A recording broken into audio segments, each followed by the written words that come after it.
अस्सलामुअलैकुम दोस्तों, अभी जियात सी बी अकबर, लेकिन आ विच एक पौधा पता नहीं किहड़े बीज दा वा। ते आ छिट्टा देखो इहदा तकरीबन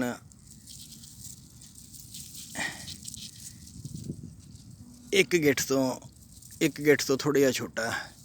एक बलिश्त आ छिट्टा जिहड़ा ये बलिश्त दा है। इहदे विच एक पौधा जिहड़ा ओह आ देखो छिट्टा माशाअल्लाह। एक छिट्टा जिहड़ा ओह बलिश्त दा वा। आ देखो किड्डा छिट्टा। ये पौधा पता नहीं किहड़े बीज दा वा। जे माहरीन